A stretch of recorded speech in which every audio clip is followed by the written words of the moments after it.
la zone la plus basse d'un territoire. Donc, c'est l'endroit où l'eau qui tombe sur le sol va se diriger pour créer un sillon dans le sol pour que ça soit visible, ce qu'on appelle un chenal.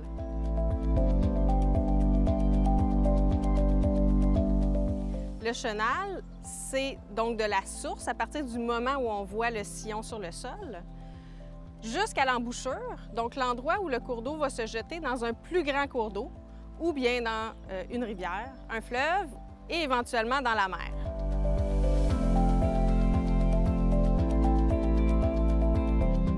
Les cours d'eau ne ressemblent pas toujours à ce qu'on peut avoir comme image dans la tête. Un cours d'eau, c'est sûr que ça peut être un beau ruisseau bucolique dans une forêt, mais ça peut aussi être un fossé en plein milieu d'un champ agricole, qui en fait est juste un cours d'eau qui a été linéarisé, c'est-à-dire qu'il a été recreusé par l'homme pour être remis en ligne droite.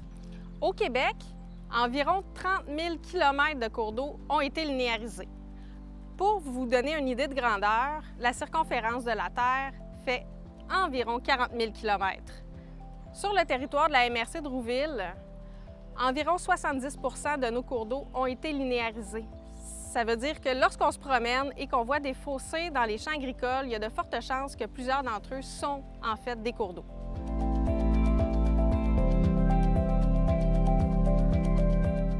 Les cours d'eau jouent un rôle essentiel dans le cycle hydrologique, donc le cycle de l'eau. Les cours d'eau sont également des couloirs migratoires qui sont utilisés évidemment par les poissons, mais également par plein d'autres sortes d'animaux. On peut penser par exemple aux castors qui vont se déplacer dans les cours d'eau pour aller coloniser un peu plus loin. Les cours d'eau sont également l'habitat, le milieu de vie de plusieurs organismes vivants. On peut penser par exemple aux oiseaux comme les canards, qui vont barboter à la surface de l'eau des grandes rivières ou des petits cours d'eau. Ça leur permet d'être à l'abri de grands prédateurs en vivant à la surface de l'eau. C'est également un milieu de vie pour les poissons, mais il y a aussi plein d'autres animaux qui sont reliés directement au cours d'eau. On peut penser aux amphibiens, aux reptiles, donc il y a les tortues, les couleuvres, les grenouilles. Finalement, le rôle le plus important du cours d'eau, c'est d'être notre garde-manger. L'eau est essentielle à la survie de tous les êtres vivants.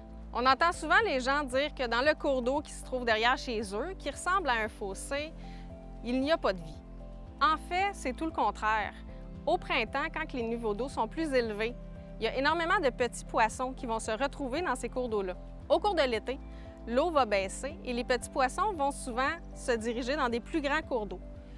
Puis, ils vont servir de nourriture à d'autres espèces de poissons. Il faut donc garder en tête que tout est interrelié. Le cours d'eau, si on le protège, bien on protège aussi les organismes vivants qui y vivent, qui, eux, nourrissent d'autres organismes dont nous, on se nourrit.